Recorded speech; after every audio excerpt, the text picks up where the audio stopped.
আমার এই ক্যাপশনটা দেখে অনেকের কাছে একটু আশ্চর্যজনক মনে হবে যে ডক্টর ইউনূস সরকার কিভাবে বিএনপিকে বিপদে ফেলে যাচ্ছে, যেটা নিয়ে বাংলাদেশের জনগণের বড় একটা অংশ আমরাই নিউজটা কিন্তু করব। তখন এখন এই যে ঘটনাগুলা সাধারণ মানুষের মধ্যে ক্ষোভ তৈরি করবে, কারণ বাংলাদেশের কোনো মানুষ এই সিদ্ধান্তটাকে পজিটিভ নেবে না। কথা বলছি রোহিঙ্গা ইস্যু নিয়ে। যখন রোহিঙ্গাদেরকে বাংলাদেশে জায়গা দেওয়া হলো তখন একটা প্রেক্ষাপট ছিল। ওই প্রেক্ষাপটের পরে বিষয়টা তো আমাদের জন্য একটা হেডেক হয়ে গেল।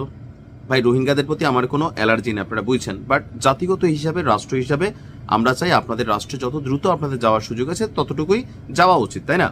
রোহিঙ্গাদেরকে বাংলাদেশের নাগরিকত্ব দেওয়া হোক, এটা আমরা পছন্দ করি না, কিন্তু আমরা নিজেরাই পৃথিবীর বিভিন্ন দেশে আবার গিয়া রোহিঙ্গা সাজ্জা ওইসব দেশের পাসপোর্ট নেওয়ার চেষ্টা করি। তো সেই হিসাবে আবার এটা হয়তো জায়েজ।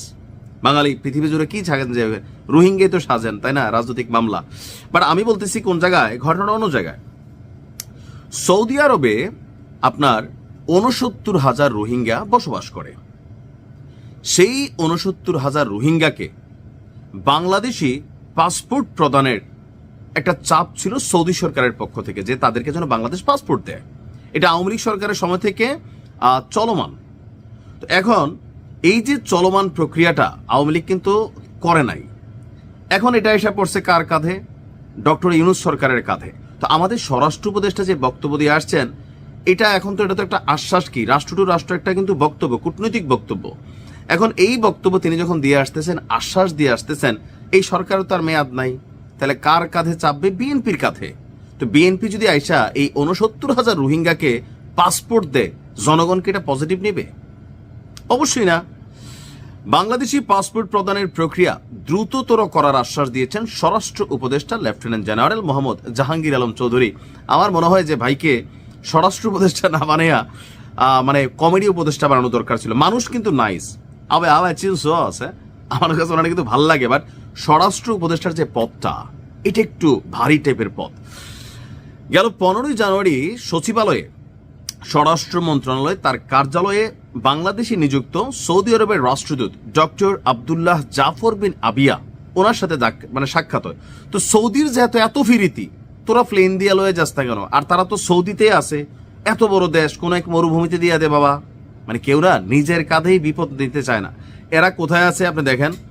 স্বরাষ্ট্র মন্ত্রণালয়ের উপপ্রধান তথ্য কর্মকর্তা বলছেন, বৈঠকে সৌদি আরবে বসবাসরত ৬৯,০০০ রোহিঙ্গাদের বাংলাদেশি পাসপোর্ট প্রদানের অগ্রগতি, জনশক্তি রফতানি, পারস্পরিক ব্যবসা বাণিজ্য বৃদ্ধি, বিভিন্ন বিষয় নিয়ে, নির্বাচন, অনেক কিছু নিয়ে আলোচনা হয়। তো সৌদি আরবে অবস্থানরত যে ৬৯,০০০ রোহিঙ্গাকে পাসপোর্ট প্রদানের যে প্রক্রিয়া, এটা কি অবস্থা জানতে চান উপদেষ্টা বলছেন, উল্লেখযোগ্য অগ্রগতি তারা কইরা ফেলছেন। পাসপোর্ট অধিদপ্তর এবং সৌদি আরবে অবস্থিত বাংলাদেশ মিশন সমন্বিতভাবে কাজ করছে। কাজ দ্রুত শেষ করতে ঢাকা থেকে নাকি বিশেষ টিমও পাঠিয়ে দেওয়া হয়েছে। আবেদনের তুলনায় পাসপোর্টের এনরোলমেন্টের জন্য উপস্থিতির হার কিছুটা কম, আর সৌদি আরবের ইন্টেরিয়র মিনিস্টারকেও এই ব্যাপারে অবহিত করা হয়েছে। কেন ভাই? আমি সৌদির অনেক কিছু আমার পছন্দ না, এত বড় দেশ, তুরা জায়গাতে, আরে তুরার দেশে তো আছে, এমন না যে প্লেন ভাড়া নিতে হবে, তেল খরচ হবে বা প্লেন ভাড়া লাগবে। আসলে বাংলাদেশের কাঁধে অনেক কিছু চাপানোর চেষ্টা হয়। শেখ হাসিনার সময় কিন্তু এই চেষ্টাটা চলছে, বাট এটা ডেমো দিচ্ছি, সম্পর্ক তো খারাপ করা যায় না, কেন জানা? কারণ বাংলাদেশের বড় একটা রেমিটেন্স মিডল ইস্টে, সৌদিতে, ব্যবসা বাণিজ্য, সাহায্য সহযোগিতা, দুম্বার মাংস, কুরবানি আসলে খেজুর খাইতেছেন, দুম্বা আসতেছে, এগুলো সৌদি থেকে আসে। সো বাংলাদেশ অনেক কারণে সৌদির উপর ডিপেন্ডেবল। তো সেই ডিপেন্ডেবল মেন্টালিটি থেকে আপনাকে যদি কূটনৈতিক সম্পর্ককে জীবিত রাখতে হয়, তাহলে সৌদির আবদার আপনাকে মানতে হবে। তো যেই সরকারের এসে তারা কিন্তু লাড়াচাড়া করে সময় ক্ষেপণের চেষ্টা করতেছে। এই সরকার অনেক দূর আগাই গেছে, তবে তারা পাসপোর্টগুলো দিয়ে যাইতে পারবে না, দিতে হবে বিএনপি। আর তখনই বাংলাদেশের জনগণ বেঁকা বসবে। তবে তাদের বেঁকা উচিত না যারা নিজেরা পৃথিবীর কোনো দেশে গিয়া রোহিঙ্গা সাইজে আপনারা ভিসা নিছেন। আপনাদের এটা নিয়ে বক্তব্য দেওয়ার সুযোগ নাই, বাকিরা দিবে। কিভাবে দেখছেন বিষয়টা? কারণ বিএনপি ক্ষমতায় আসার পরেই এই সিদ্ধান্তগুলো নিয়ে বাস্তবায়নের সময় হবে অনেক কিছুই, যে দেখো বিএনপি এটা কি করলো, ওইটা কি করলো।